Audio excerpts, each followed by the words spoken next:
Vayishlach in Hebrew means "and he sent." In the beginning of this portion, Yaakov sends angels to his brother, to Esau, a brother he did not meet for over 20 years. Notice that we are in the 8th weekly Torah portion of the book of Roots, of the book of Bereshit.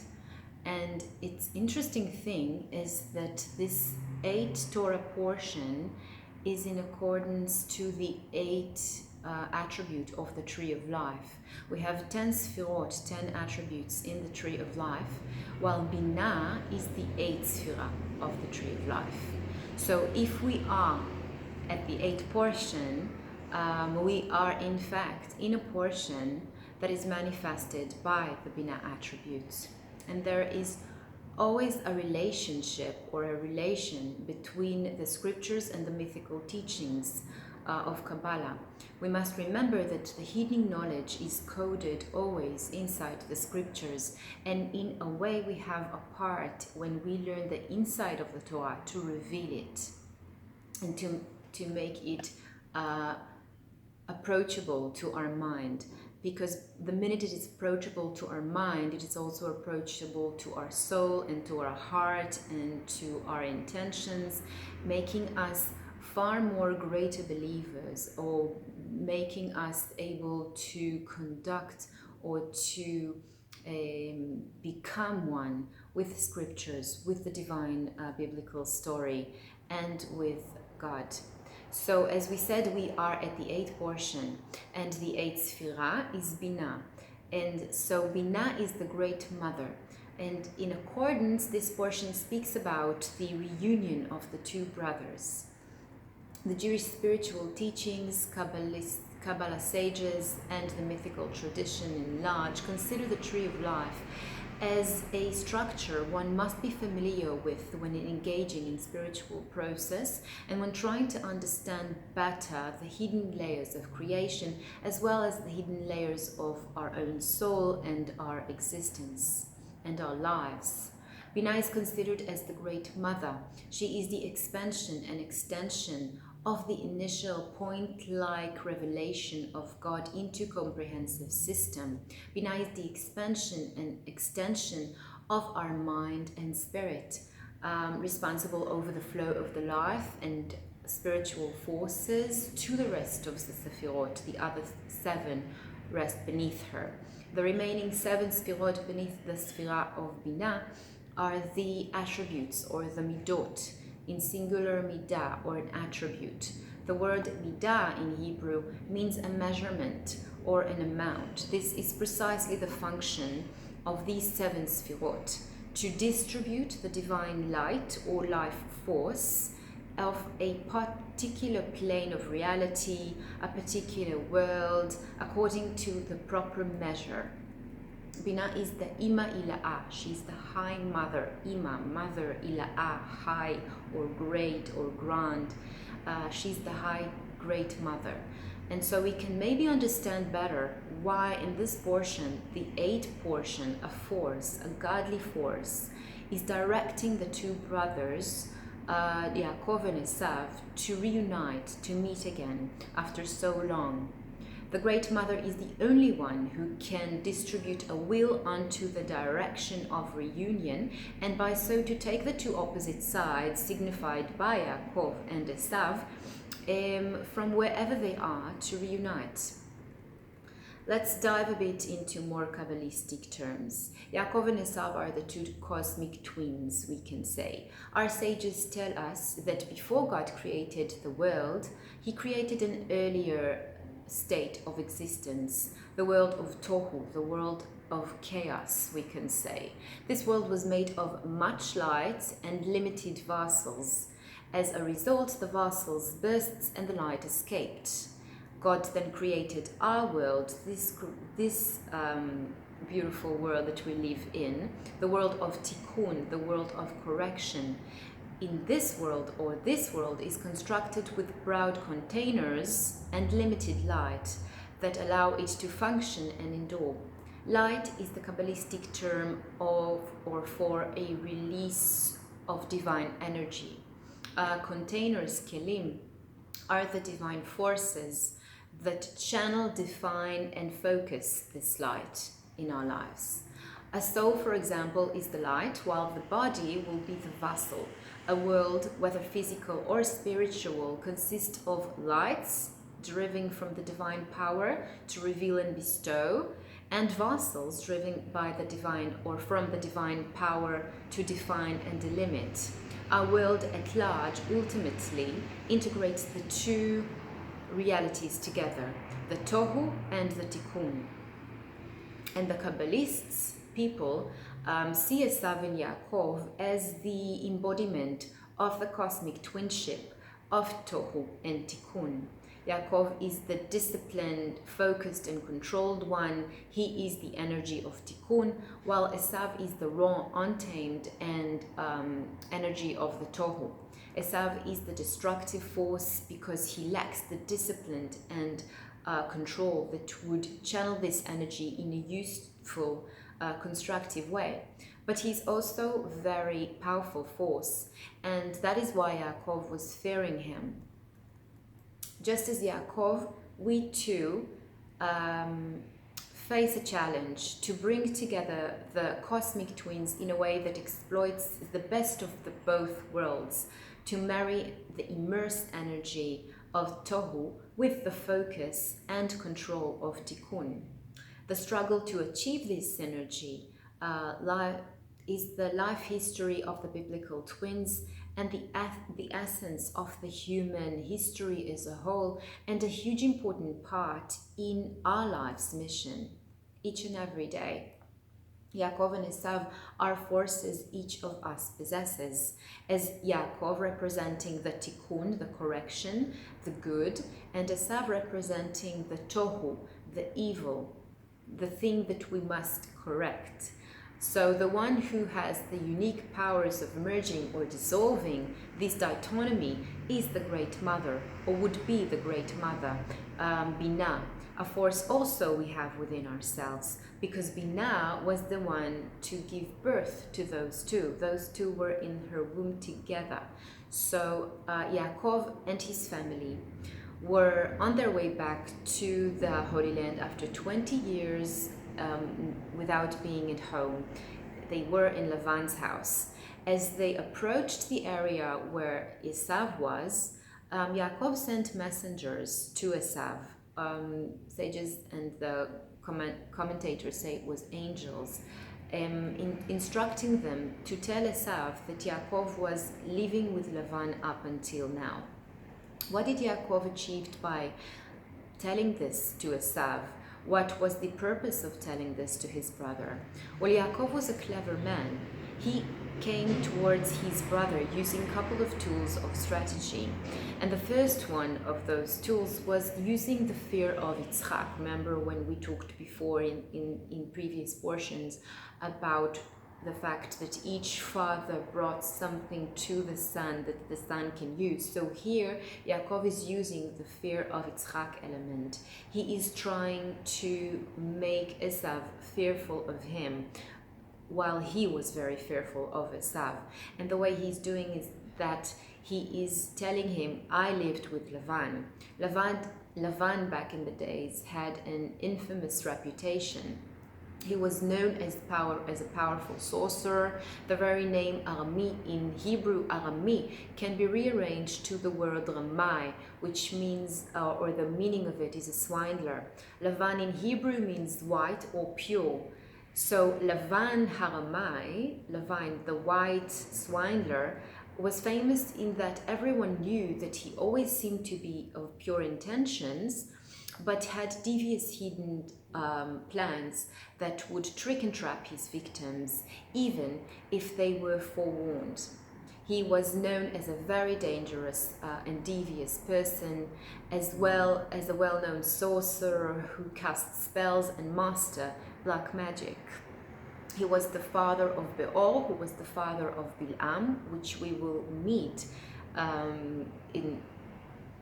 there is time still, but Bil'am, he was the one that was said on him, Bil'am, the son of Beor, the sorcerer. He was the great sorcerer.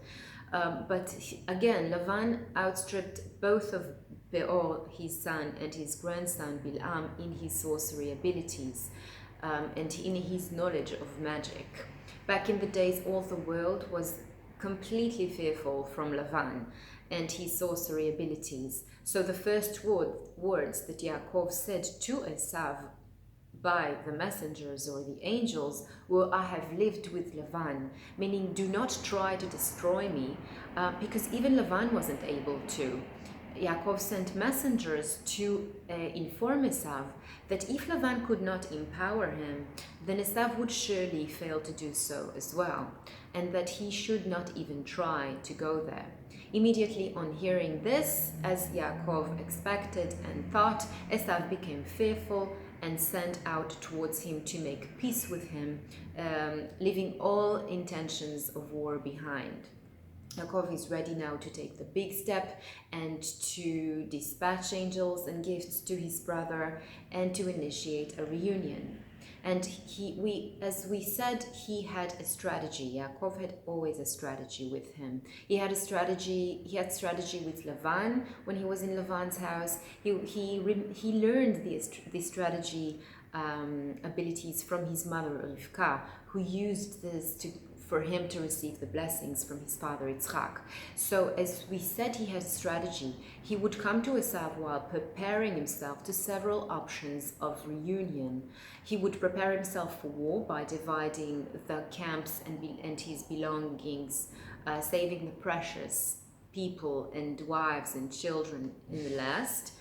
And he would soften Esau's heart by giving him many gifts, very expensive gifts, and a gift after another gift, so it will soften Esau's heart towards Yaakov, and he would pray to God to receive also all the assistance he can get from the divine. And so we see that he had a multiple way of handling Esau, and each way was directed to a certain option that was possible. In means of what will happen when those two will reunite. And also those things that Yaakov uses, we need to use on ourselves. When we come to fight with this Esav side in us, with this tohu, chaos side inside our soul, we need to come with gifts, we need to come with prayers, and we need to come with a sense of assurance that we are strong and able as well to not just fear him, but so that he will also fear us. So now, when Yaakov was left alone, he met an angel. Sages say that it was the angel of Esau, that the angel struggled with him and wrestled with him until the break of dawn. Why until the break of dawn? Because by the Kabbalah masters we know that the day is divided to the morning, to the afternoon, and to the evening. The morning is the grace of Avraham, the afternoon is the judgment of Yitzchak, and the evening is the Tiferet, the truth of Yaakov. So the angel was there in the night, but he couldn't continue struggle with Yaakov when morning arrived. Why? Because morning has the energy of grace and the energy of Avraham, of distribution, of contribution, of sharing, of giving, of godly grace. So the minute that the godly grace enter the realms or enter this existence or enter through this world, the night angel loses his powers and cannot win this war. So when he saw that he could not prevail against Yaakov, the angel said to him, "Let me go, for the dawn is breaking. I'm losing my powers. I cannot win you. You should let me go." Yaakov then said to him, "I will not let you go unless you will bless me." The angels then asked Yaakov for his name, telling him, your name shall no longer be called Yaakov but Israel, because you have commanding powers with angel of God and with men, and you have prevailed. Yaakov calls this place, after the struggle with the angels, Pnei El. And an interesting thing to notice about Yaakov's figure is that he is constantly moving around, naming place, places when he went out from his house and he came to this we talked about this in last portion in Vayetze, when he went out from Eretz Israel and he slept in this place and he dreamed the nameless place, and he was dreaming the dream, and he woke up in the morning and he felt the existence of God, then he called that name Beit El. Now, after a second in a way you can say a connection with divine realms, he is now calling this place Pnei El. He is going to places and naming them. He is also the one that had received a change of the name from Yaakov to Israel. He is like a father that has the ability to more easily communicate with the upper realms, with God, making more gestures, making altars. So also there are a lot of angels around him all the time. When he left the house of his parents, angels were coming to him, giving him the options to see that there are the angels of the land of Israel and there are the angels of abroad. And then there were also an angel that came to him in the house of Lavan and blessed him, and then the angels that he sent to Lavan, and now the angel that he struggled with and won against. So Yaakov is a part within us that has a special bond with the divine, with the upper realms, with the heavens.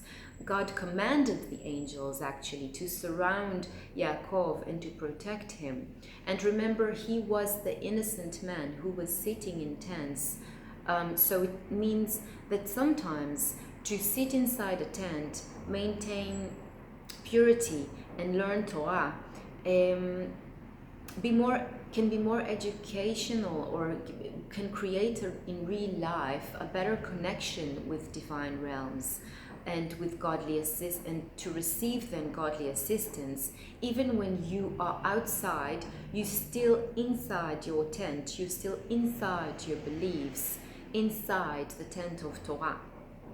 In Chassidut, it is explained that the names of Yaakov and Israel reflect two different approaches to divine service. Every Jew must possess both traits, for there are times when a Jew must carry out the divine service in the path reflected by the name of Yaakov, and there are other times that the divine service must reflect by the path of the name of Israel. Israel implies a higher level of existence. However, at certain times and in certain situations, the divine service of Yaakov is necessary. The deeds of the patriarchs are a sign for us to learn from them. So providing us with guidance in our own divine service. Yaakov is teaching us that we must approach eating, drinking, sleeping, and other material activities with a certain measure of craft and deception, meaning in day-to-day life, on the surface, just like everybody else, we are involved in material activities. We eat, we drink, we sleep, we deal with businesses, but we engage in these activities for the sake of heavens. When using Yaakov's abilities of deception, we are actually wearing Esau clothing. We are actually carry out all material activities with a sense of inner purpose to elevate the sparks, the godly sparks contained in the material entities. This is when the world of Tohu is becoming the world of tikkun, the world of correction. This is when chaos become order. This is when chaos become correction. This is when we correct or refine the chaotic existence that we live in. This is the divine service of Yaakov, to conceal the godly goal of his material involvement. The divine service of Israel, however, involves a different approach. Israel does not have to conceal the godly goal of his material involvement, for material concerns do not create a conflict for him at all. For Israel, there is no concealment of the godly source. To cite an example, by simply eating a meal but a blessing before it, we are actually performing a mitzvah. So for Israel, even a meal would be a mitzvah. Even when we eat for the sake of the heavens. So in a way, as believers, we are practicing deception every time we perform a physical activity for a spiritual purpose. Without nobody knows, even our physical activity of eating can be and should be reflect holiness. This concept is alluded to by the name Israel, which was granted to Yaakov because he strove with angels and men and prevailed. The terms angels and men refers to the different challenges we face in our divine service, for both involve the concealment of godly influence in the world. Angels refers to spiritual archangels who serve as channels through which the divine influence us, even in material existence. The advantage allowed it to by the name of Israel, the ability to strive with angels and men and prevail, is that Israel is able to see through the concealment perpetrated by both angels and men. Not only do these forces not contend with him, they consent to the blessing he receives. Not only does Israel defeat the archangel of Esau, but the angel actually blesses him. His enemies will establish peace with you, the angels say. This includes the greatest enemy, the primeval serpent, the source of all sin and conflict. Not only will this force not present any opposition, it will establish peace with Yaakov and with Yaakov's descendants. So the two levels of Yaakov and Israel are the paths of the divine service associated with each reflect two ranks with godly soul. The Hebrew letter of the name Yaakov is Akev. Akev in Hebrew means a heel, the lowest level of the body, as well as the lowest level of the soul. That even this part, even this lowest level of the soul and body can shine with the light of the divine. And the name Israel is the head, Israel is a li rosh. The head is for me, or the head for me. The head of the soul shines within him. Accordingly, there is no need for war. There is no need for war between the heel and the head. The heel has its own place in the world, the head has its own place in the world. They are to be connected, and they are both actually two different ways to manifest the same thing as Yaakov and Israel. So remember those things when you're coming and towards this Shabbat. Remember you are Yaakov. Remember you are also Israel. Remember the world of chaos, Tohu, and the world of Tikkun, of correction, and why in this portion, the 8th portion, the portion of Binah, you need to embrace the fact that you must have peace within yourselves, and you must reunite those two brothers, those two worlds, those two forces, those two names. Have Shabbat Shalom. I hope to see you next week.